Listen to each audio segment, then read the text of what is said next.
తెలంగాణ ఎట్లా ఉంటుంది అని ఆ మిత్రులందరికీ నేను ఒక్క మాట చెప్పదలుచుకున్నా.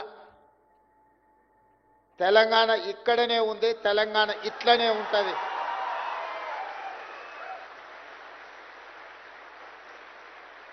ఇది తెలంగాణ స్ఫూర్తి, ఇది తెలంగాణ చైతన్యం, ఇది తెలంగాణ భవిష్యత్తు. మిమ్మల్ని ఉద్దేశించి 4 మాటలు మాట్లాడాలనుకున్నప్పుడు మా అధికారులు నా ముందల 10 పేజీల ఒక నోట్ తీసుకొచ్చి పెట్టారు. అది చదవడం ద్వారా నేను లీడర్ను కాదు రీడర్నని మీరు అనుకునే విధంగా 10 పేజీల నోట్ తీసుకొచ్చి ఇచ్చారు. నేను ఒక మాట చెప్పదలుచుకున్నా. మీరు నా కుటుంబ సభ్యులు, తెలంగాణ కుటుంబంలో మీరు భాగస్వాములు. మీరు నేను మాట్లాడుకోవడానికి అధికారులు రాసిచ్చిన నోటో ఇతరుల ఆలోచనలో నాకు అవసరం లేదు. నా మనసులో, నా ఆలోచనలో, నా విధానంలో ఏమున్నదో, మీ భవిష్యత్తుకు ఏమి కావాలనో తెలిసిన మీ సోదరుడిగా, మీలో ఒకడిగా ఈనాడు తెలంగాణ రాష్ట్ర ముఖ్యమంత్రిగా బాధ్యతలు నిర్వహిస్తున్నా. మిత్రులారా, మీకందరికీ తెలుసు తెలంగాణ నేపథ్యం.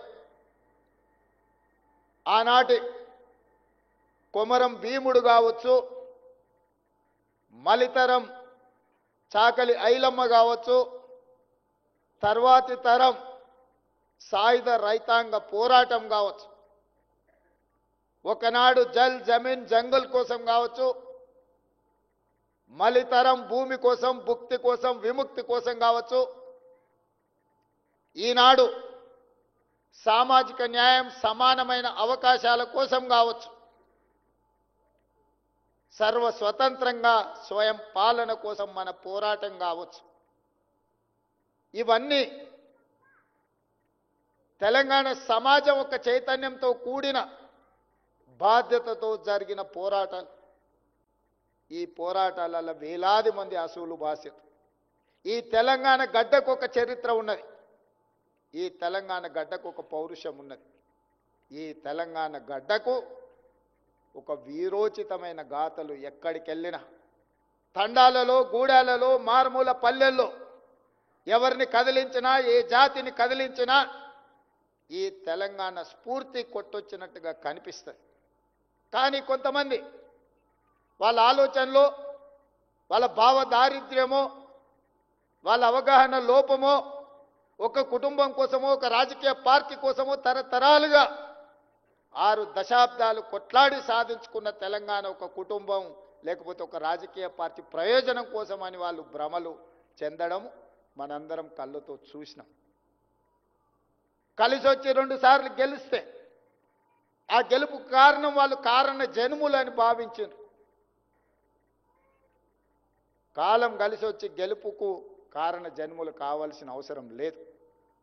కొన్నిసార్లు భావోద్వేగానికి లోనైన మా యువత మంచి జరుగుతుంది, మా అవకాశాలు మెరుగవుతాయి, మేము ఆశించిన ఫలితాల కోసం ఈ ప్రభుత్వాలు పనిచేస్తాయని చెప్పి ఒక నమ్మకం, విశ్వాసంతో వాళ్ళకు బాధ్యతను అప్పచెప్పితే విశ్వాసఘాతకులుగా మారి మీకు అన్యాయం చేసి నమ్మక ద్రోహులుగా ఈ చరిత్రలో నిలిచిపోయినరు, కాలగర్భంలో కలిసిపోతారని చెప్పి నేను సందర్భంగా తెలియదలుచుకున్నాను.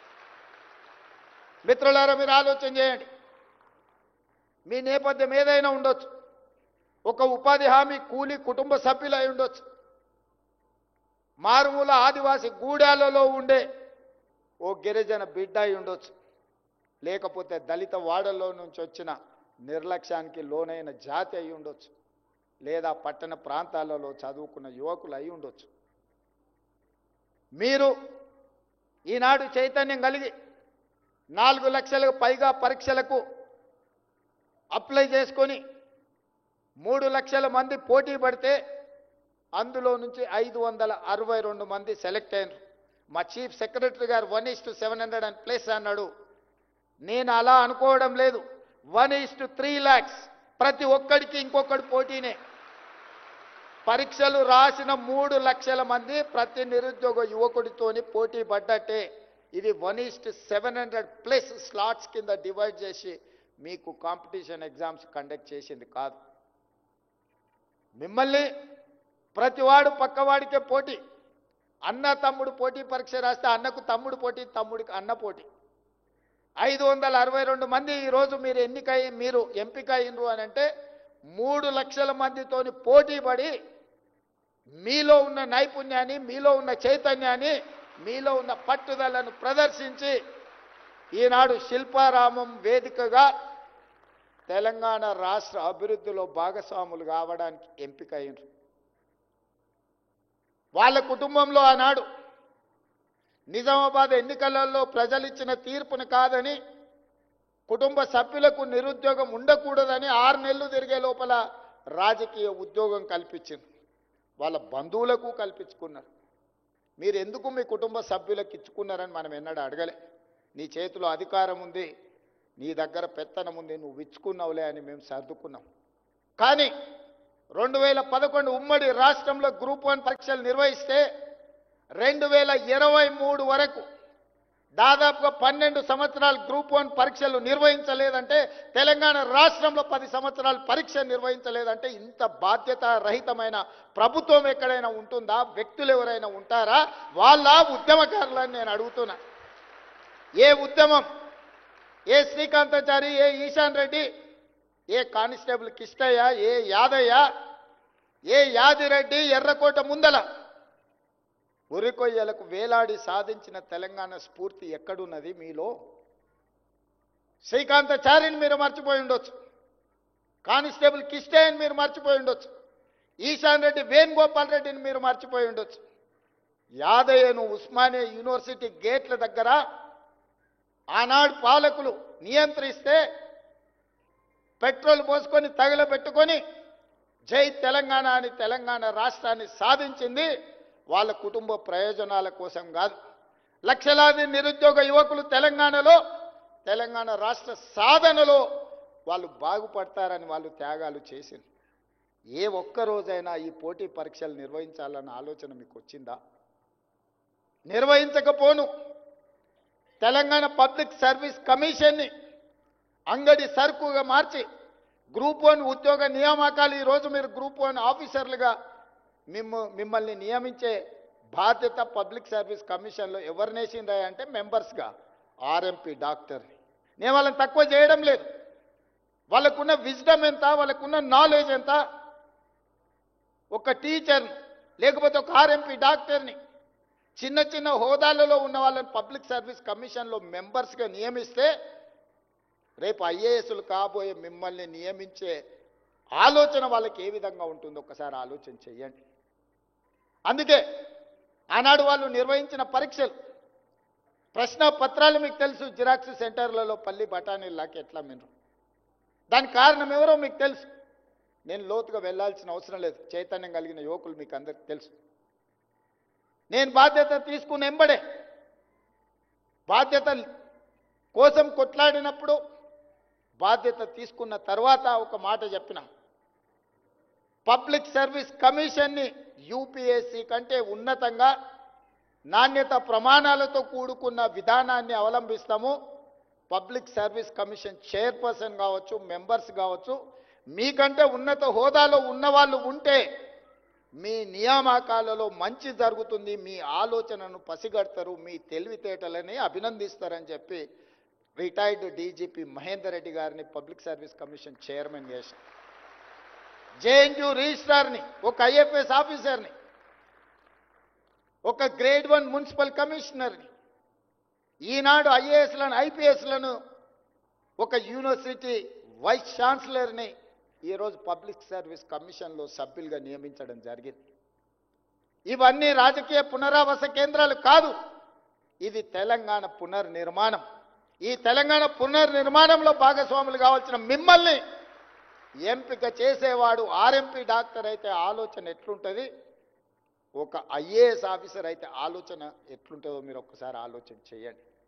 అందుకే పబ్లిక్ సర్వీస్ కమిషన్ని ప్రక్షాళన చేసినాం, పరీక్షలు నిర్వహించినాం. కొంతమందికి నచ్చలేదు. వాళ్ళు వాళ్ళ కుటుంబ సభ్యుల అభ్యున్నతే తప్ప ఇతరుల బాగోగుల గురించి వాళ్ళకి ఆలోచన లేదు. అన్ని ప్రయత్నాలు చేసి కడుపు నిండా విషం పెట్టుకొని మిమ్మల్ని దెబ్బతీయాలని కుట్ర చేసింది. ఎన్ని ప్రయత్నాలు చేసిండ్రో అన్ని రకాలుగా ప్రయత్నం చేసింది.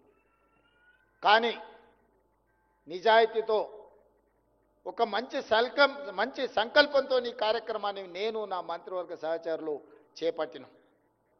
నాకు దేవుడి పట్ల నమ్మకం, విశ్వాసం ఉన్నది. మంచి చేస్తే తప్పకుండా మంచి జరుగుతుందనే నమ్మకం నాకున్నది. కొంతమంది 2 కోట్లు 3 కోట్లు 5 కోట్లు తీసుకొని రేవంత్ రెడ్డి ఉద్యోగాలు అమ్ముకున్నాడని చెప్పారు. నేను అడుగుతున్నా, ఇక్కడున్న 562 మంది ఎన్నికైనా ఎంపికైనా మిమ్మల్ని గుండెల మీద చేసుకొని చెప్పండి, ఎవరితోనైనా ఛాయ్నైనా తాగానా? మీకోసం కొట్లాడిన డిసెంబర్ 3, 2023 నాడు నా ఎన్నికల ఫలితాల రోజు కూడా నేనంత ఆందోళనగా లేను. ఏది జరిగేది ఉంటే అది జరుగుతుందని. కానీ మీ నియామకాల విషయంలో అంతకంటే ఎక్కువ ఆందోళనతోని, ఏకాగ్రతతోని మీ భవిష్యత్తు కోసం కొట్లాడినా. మీ భవిష్యత్తే మన భవిష్యత్తు, మన భవిష్యత్తే మన తెలంగాణ భవిష్యత్తు. రాబోయే రోజుల్లో తెలంగాణ రాష్ట్రం దేశానికి ఒక తెలంగాణ మోడల్ కావాలి అంటే ఆ తెలంగాణ మోడల్ మీరే. అందుకే ఎవరు ఎన్ని కుట్రలు చేసినా, ఎన్ని కేసులు వేసినా, ఎన్ని రకాలుగా తప్పుడు ప్రచారం చేసినా వాటన్నిటిని కూడా ఓపికగా దిగమింగుకున్నాం. ఎందుకంటే ఒక సంకల్పంకు పనిచేసేటప్పుడు లక్ష్యమే మన ముందుండాలి తప్ప. అర్జునుడు చేప కన్ను అందరికీ చాలా కనిపించినాయి, ఒక అర్జునుడికి మాత్రమే చేప కన్ను కనిపించింది, అందుకే కొట్టగలిగాడు. నాకు కూడా మీ భవిష్యత్తు, మీ తల్లిదండ్రుల కళ్ళల్లో ఆనందం చూడాలని గూడాలలో మారుమూల పల్లెలో ఉపాధి హామీ కూలికి పోయి రూపాయి కూడబెట్టి కోచింగ్ సెంటర్లలో మిమ్మల్ని చదివించారు. ఇవాళ కోచింగ్ సెంటర్ల కుట్ర కూడా మీరు అర్థం చేసుకోవాలి. మిమ్మల్ని సంవత్సరాల కొద్దీ అశోక్ నగర్ చౌరస్తాలను, దిల్సుఖ్ నగర్ చౌరస్తాలను, అమీర్పేట చౌరస్తాలను నిరుద్యోగ యువకులుగా హైదరాబాద్కు వచ్చి 5 ఏళ్ళు 10 ఏళ్ళు ఈ సెంటర్లలో తిరుక్కుంటూ వెనక్కి ఊరికి వెళ్ళలేక, తల్లిదండ్రులకు మొహం చూపించలేక, ఇక్కడ ఉద్యోగాన్ని సాధించలేక మీరు పడుతున్న నరక యాతన వాళ్ళకు ఆదాయాన్ని తెచ్చిపెట్టే వనరుగా మారింది. ఇవాళ కేసులు వేసిన వాళ్ళు, వాళ్ళ వెనకాల ఉన్న న్యాయవాదులు ఎవరో చూడండి. లక్షల కోట్ల రూపాయల ఫీజులు ఇచ్చి ఎవరు వాదిస్తున్నారో ఆలోచన చెయ్యండి. ఇవాళ అందుకే ఏది ఏమైనా, ఎవరు ఏమనుకున్నా తెలంగాణ భవిష్యత్తు నిర్మాణం చేసే అవకాశం మీ చేతిలో ఉంది. ఈరోజు నవ్విన వాడి ముందు జారిపడే పని చెయ్యకండి. ఇది ఒక గొప్ప అవకాశం. 40 సంవత్సరాలల్లా 562 ఉద్యోగ నియామకాలు జరగలేదు. 2011లో నోటిఫికేషన్ ఇస్తే 2018లో నియామకాలు జరిగినాయి. అంటే 7 సంవత్సరాలు పట్టింది. మొట్టమొదటిసారి 19 నెలల్లో నోటిఫికేషన్ నుంచి నియామకాల వరకు ఈరోజు ఈ ప్రభుత్వం ఒక బాధ్యతతో వ్యవహరించింది. ఈరోజు తెలంగాణ రాష్ట్రం ఒక గొప్ప లక్ష్యంతో ముందుకు వెళ్తుంది. 2034కి $1 ట్రిలియన్ ఎకానమీ, 2047 స్వతంత్రం వచ్చి 100 సంవత్సరాలు పూర్తి చేసుకోబోతున్న సందర్భంలో $3 ట్రిలియన్ ఎకానమీ. ఈరోజు దేశ జనాభాలో మనం 2.5%. మనం దేశానికి జీడిపిలో 5% ఇస్తున్నాం. కానీ భవిష్యత్తులో 10% మనం కంట్రిబ్యూట్ చేయాలనేదే మన లక్ష్యం. ఆ రాష్ట్ర మోడల్, ఈ రాష్ట్ర మోడల్, ఏదో మోడల్, గుజరాత్ మోడల్ అంటారు. నేను అడుగుతున్న మా నవయువకులను, తెలంగాణ మోడల్ క్రియేట్ చేయలేమా ఈ దేశాన్ని? మీ వల్ల కాదా? మనందరం కలిస్తే చేయలేమా? 2047 లోపల ఈ దేశంతోనే కాదు, ప్రపంచంలో ఉండే గొప్ప నగరాలతోని పోటీ పడే విధంగా తెలంగాణ రాష్ట్రాన్ని తీర్చిదిద్దాలి. ఆ లక్ష్యంగా మనం పని చెయ్యాలి. ఈ రోజు నుంచే మీరు మీ మనసులో ప్రతిజ్ఞ తీసుకోండి. తెలంగాణ రాష్ట్ర పునర్నిర్మాణంలో భాగస్వాములు కావాలి. చివరగా ఒక్క మాట, అప్పుడప్పుడు మా రామకృష్ణారావు గారు మా బట్టి గారు నేను మాట్లాడుకుంటుంటాం. రాజకీయ నాయకులకు ప్రభుత్వ ఉద్యోగులకు ఒక సిమిలారిటీ ఉంది. ప్రభుత్వ ఉద్యోగంలో కానీ రాజకీయాలలో చేరినప్పుడు చాలా గరం గరం ఉంటారంట. కొంతకాలం అయినాక కొంచెం నరం నరం అవుతారంట. ఇంకొంతకాలానికి బేషరం అవుతారంట. అంటే గరం నుంచి నరం, నరం నుంచి బేషరం. ఇది పరిణామ క్రమం జరుగుతూ ఉంటుంది అని ఒక నానుడి ఉంది. ఈ నానుడికి ఇది తప్పు అని నిరూపించే బాధ్యత మీ దగ్గర ఉంది అని నేను భావిస్తున్నా. మీరందరూ కూడా ఖచ్చితంగా తెలంగాణ ఉడుకు రక్తాన్ని ప్రదర్శించి తెలంగాణ భవిష్యత్తు నిర్మాణానికి మీరు సహకరించాలి. పేదవాడు నిస్సహాయుడు నీ దగ్గరకు వచ్చినప్పుడు సహాయం చేసేటప్పుడు మీ కళ్ళల్లో మీ తల్లిదండ్రులు గుర్తు రావాలి. మీ తల్లిదండ్రులు 90% ఇక్కడ ఉన్న వాళ్ళు పేదరికం నుంచే, మారుమూల ప్రాంతాల నుంచో, గ్రామీణ ప్రాంతాల నుంచి వచ్చారు. రేపటి నుంచి మీరు అధికారులు కాబోతున్నారు, ఆఫీసర్స్ కాబోతున్నారు. నిన్నటి వరకు మీరు నిరుద్యోగ యువకులు, గ్రామీణ ప్రాంతాలలో ఉండే సామాన్యమైన కుటుంబ సభ్యులు. కానీ ఈ రోజు నుంచి తెలంగాణ రాష్ట్రాన్ని నడిపించే యంత్రాంగం అధికారులు, ఆఫీసర్స్. ఈ రోజు నుంచి మీ టైటిల్ ఆఫీసర్. ఈ ఆఫీసర్ అనే పదానికి ఎంతో ఇంటెన్సిటీ ఉంది, ఎంతో బలం ఉంది. ఈ బలాన్ని మీరు అంచనా కూడా వేయలేరు. మీకు అన్ని డోర్లు ఓపెన్ అయితే ఎక్కడికి వెళ్ళినా this is green card, green channel for your future. ఒక ప్రజాప్రతినిధికి, ఒక ఉన్నతాధికారికి ఎక్కడికి వెళ్ళినా డోర్లు ఓపెన్ అయ్యేది. కొన్నిసార్లు జీవిత కాలంలో కూడా ఆ డోర్ మన కోసం ఓపెన్ కాదు. కానీ ఒక అధికారి, ఒక ప్రజాప్రతినిధి అయినప్పుడు ఆ డోర్లు అన్నీ ఓపెన్ అవుతాయి. ఇంత గొప్ప అవకాశం మాకొచ్చింది, మీకొచ్చింది. మీరు మేము కలిసి తెలంగాణ నిర్మాణంలో భాగస్వాములం అవుదామని తెలియజేస్తూ మరొక్కసారి మీ అందరికీ, ముఖ్యంగా ఇక్కడున్న నిరుద్యోగ యువతీ యువకుల యొక్క తల్లిదండ్రులకు మనస్ఫూర్తిగా నేను అభినందనలు తెలియజేస్తున్నా. మీరు కన్న కలలు నిజం కాబోతున్నాయి. ఇక్కడ ఉన్న వాళ్ళందరూ కూడా తల్లిదండ్రులను మంచిగా చూసుకోండి అని సూచన చేస్తున్నా. తల్లిదండ్రులను మంచిగా చూసుకోకపోతే తొందరలోనే చట్టం తెస్తున్నా, 10% మీ జీతం కోసి చక్కగా మీ తల్లిదండ్రుల ఖాతాలు వేస్తా.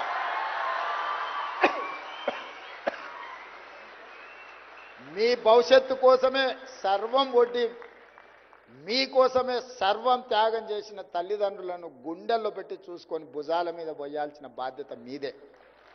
ఎవరైనా ఎక్కడైనా నా దృష్టికి తల్లిదండ్రులను నిర్లక్ష్యం చేసిందని తెలిస్తే మాత్రం తప్పకుండా మీ 10% జీతాన్ని కోత విధించి మీ తల్లిదండ్రుల ఖాతాల్లో వేస్తానని తెలియజేస్తూ మీ అందరి దగ్గర సెలవు తీసుకుంటున్నాను.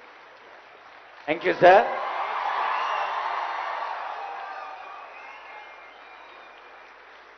Sir thank you very much sir. Honourable CM గారు కొసమెరుపు